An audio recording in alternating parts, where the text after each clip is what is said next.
What's up, frustrated millennials? It's your girl, Laura Nicole, back with another episode of the Frustrated Millennial Podcast.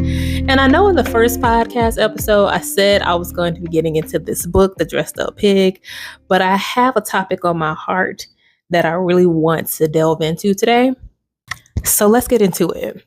Today's topic is about what to do when you disappoint someone else. So we often talk about being disappointed and what it looks like when you're trying to heal from disappointment. And disappointment can often be attached to our own expectations that we place on people or things, that outcomes that we expect to happen that don't necessarily happen, that lend to our own disappointment. But what happens when we are the source of someone else's disappointment through something we may have said or done or not done? And I want to be very clear that I am not talking about acts of intentional betrayal here. I'm talking about things that may come up just by virtue of being in connection to someone else, in a relationship, in friendship, in comradehood, in sisterhood, brotherhood, romantic relationships, whatever the nature of the connection is, being connected to someone, we are bound to disappoint that person at some point or other, as they are bound to disappoint us. And I want to go through 7 steps to working through when you disappoint someone else. Number 1, let it land. Don't defend yourself. Don't deflect. Don't try to talk them out of what they feel, and don't jump to fix it. Now, no one wants to get any negative feedback, so it's natural to want to protect oneself. But it's okay in this moment when someone comes to you and says, I'm hurt by this, I'm disappointed by this, etc. And they offer you whatever the thing is that you have done or said that has created this disappointment. Let it land. It's okay. This will also allow you to process the information as information so that you are able to respond in a way that is productive instead of reactive, right? And this is important when it comes to later steps of trying to preserve the relationship.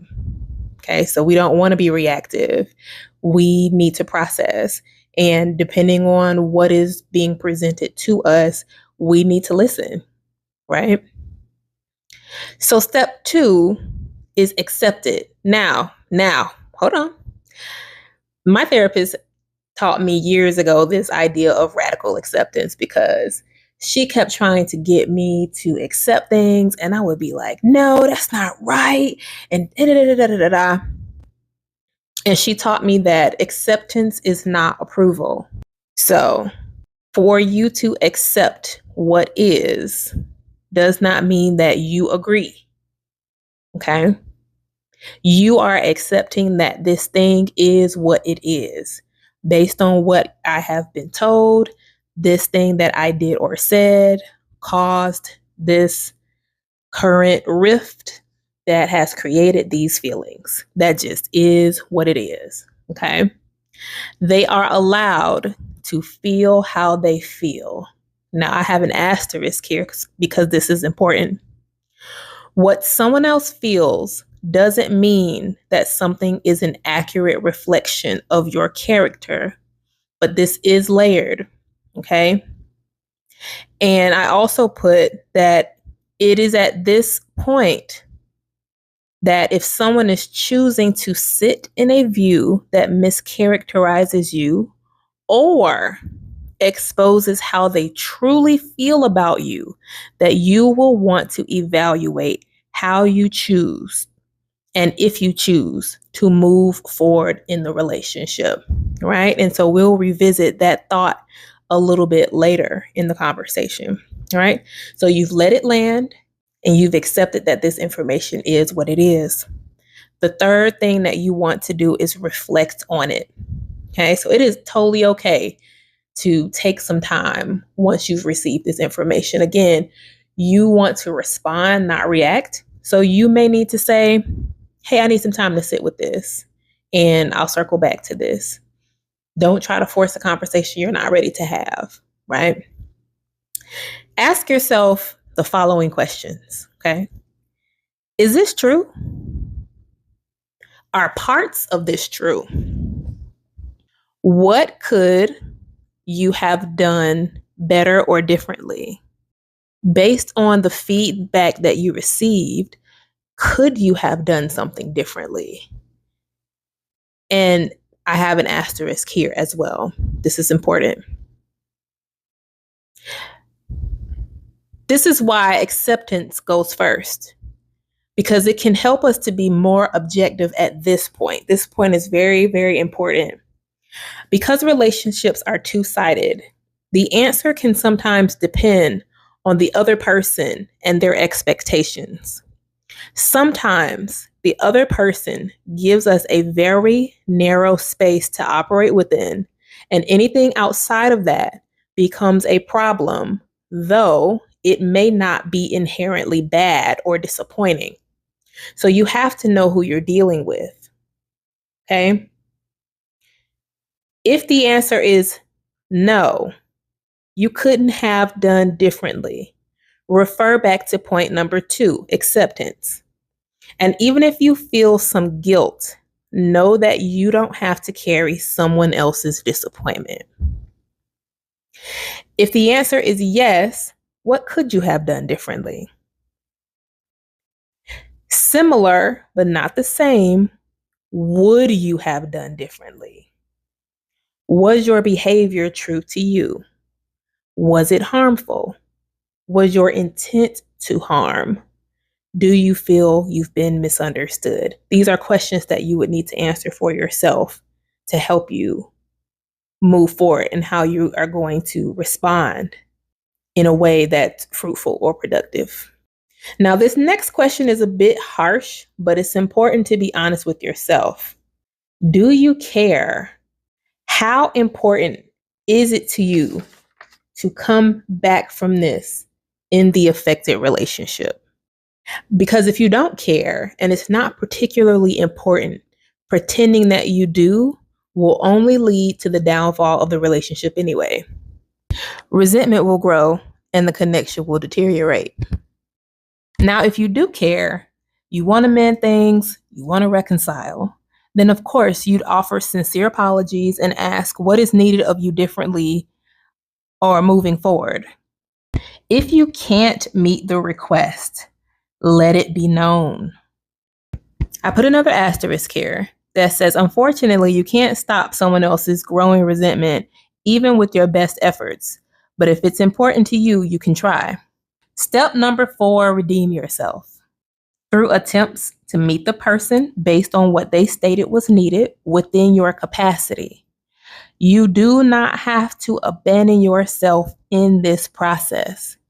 Doing so can create an imbalance in which you are now sacrificing your well-being because of a mistake. To my earlier point about relationships being two-sided, someone may not allow you to redeem yourself. This can happen through throwing things in your face from the past, not letting you move forward from what disappointing them, or not accepting any of your efforts to better the situation. Okay. So from number 4, we move to number 5, which is set boundaries. Communicate whatever boundaries you need for peace of mind and safety in the relationship. What does that look like?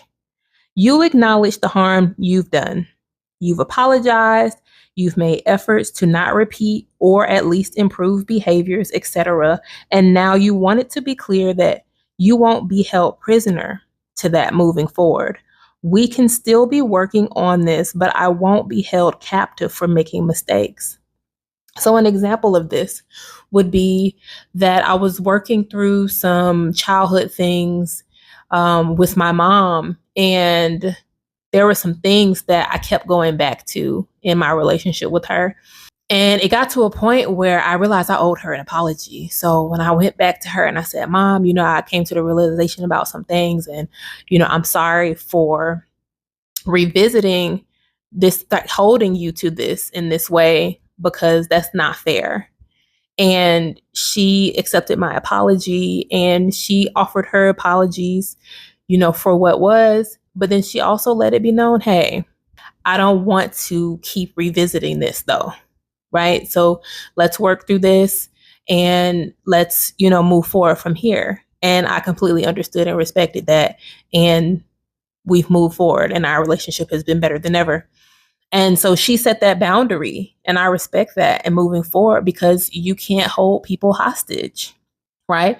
However, someone might be trying to hold you hostage, and at that point you don't have to be. You can say no more.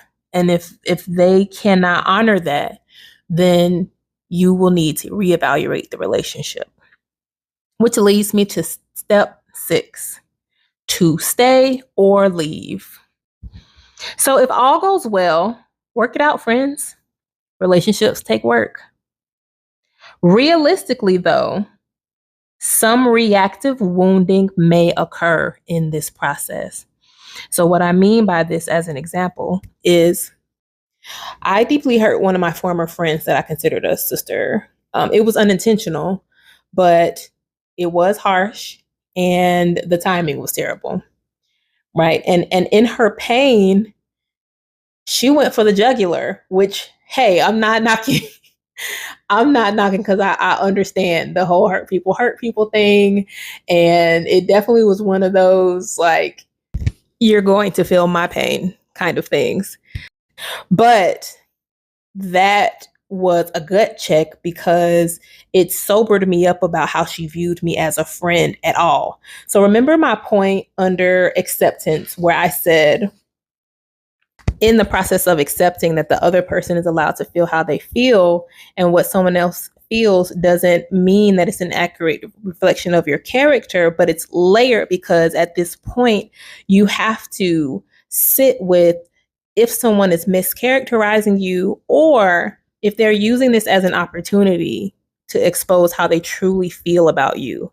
That is something that might happen in this process. And it is not something you have to overlook or ignore just because you disappointed them first. Right. So you might be wounded in this process. And it's okay if you decide to stay and work this out, knowing that you caused that initial wounding. Right. This is how relationships work. However, it takes two. It takes two to work through things. And so back to my example, despite my efforts to keep the peace and to establish a new normal in this relationship that had fundamentally changed, I found myself having to walk a tightrope of, don't say this, or, well, why aren't you saying something? And don't say it like that, to the point where I had to walk away. Right. Because I wasn't able to redeem myself. And not only could I not redeem myself, I was also wounded. And so you'll have to decide what's best for you, although this may be a painful decision. So I am not at all painting this to be some easy peasy kind of thing that's just going to be so clear cut, and you're going to know at step 2 if you want to move to step 3, because you may have to skip all the way down to step 6, which is to stay or to leave. You might have to start from 1 and 2 and skip redeeming yourself and go straight to leaving. It just depends. It depends on the nature of the relationship. It depends on the nature of what has occurred, and how you are deciding to move forward with this. And if you are able to, even when you want to, if you are able to with the other person. And so step 7, the last step, is to forgive yourself. Whatever you decide to do, forgive yourself. Process through everything and make a decision to do better or differently next time. Even if you leave, make a decision to do different or better next time. And something important that I mentioned earlier in the episode that I really want to emphasize is that you do not have to carry the weight of someone else's disappointment. That is not your responsibility. Your responsibility is how you do or don't show up moving forward and how you approach the mending process in the relationship. So that's all I have for you today. I hope you enjoyed the episode. I think it's important to talk about how we impact other people and not just how we navigate through the ways that other people impact us, right? Like my healing journey, especially within like the last 3 years in particular, and I guess it's just because of the space that I've entered into in terms of awareness, but my lessons have hit the hardest when I have experienced both sides of a thing. And I might make a whole episode on that later, but I've been on one end of an experience and I have felt how I felt about it. And then later on, found myself on the opposite end of the experience, putting me in a space to say, wow, I understand so and so now. I understand when they said this or when they did this or didn't do this now. I get it. I couldn't have understood it at the time when I was on the receiving end of the experience or the giving end of the experience. But now that I'm on whatever that opposite side is, now I get it. I get it.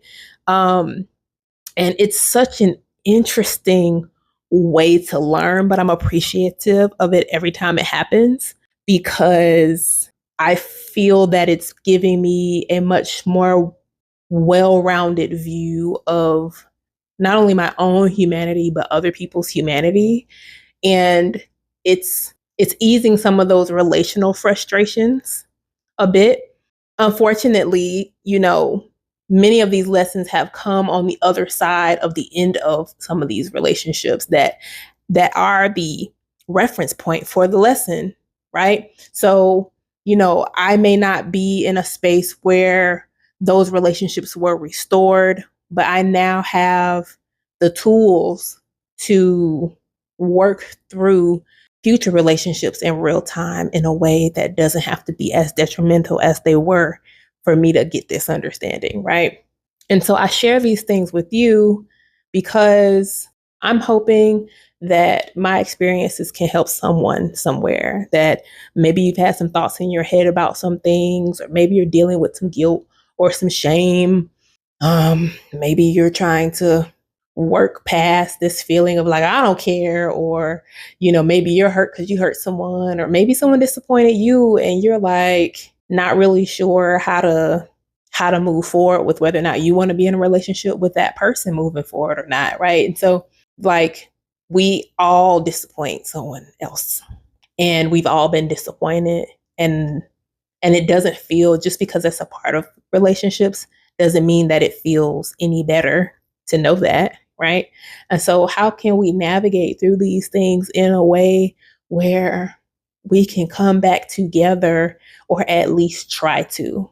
So, it's an interesting time and space in the world, and navigating the world alone creates more challenges than one can put into words. But there's no like playbook or handbook on being connected to other people. And everybody, each person that you are connected to has their own little quirks and whimsies. They all have their own pet peeves. They all have their own expectations. They're all looking through the lens of their childhood and some of their adult experiences. Everything that people are going through is shaped by something else, right? And so as we are entering into the storyline of someone else's active novel, their life story, they have already built certain things. And so they will have expectations that you know nothing about. Or they may communicate expectations that you're like, I don't really feel like that's a bit much, friend. And then vice versa, right? We are all carrying things forward with us from times past. even when we're healthy, right? We are a culmination of experiences and thoughts and beliefs.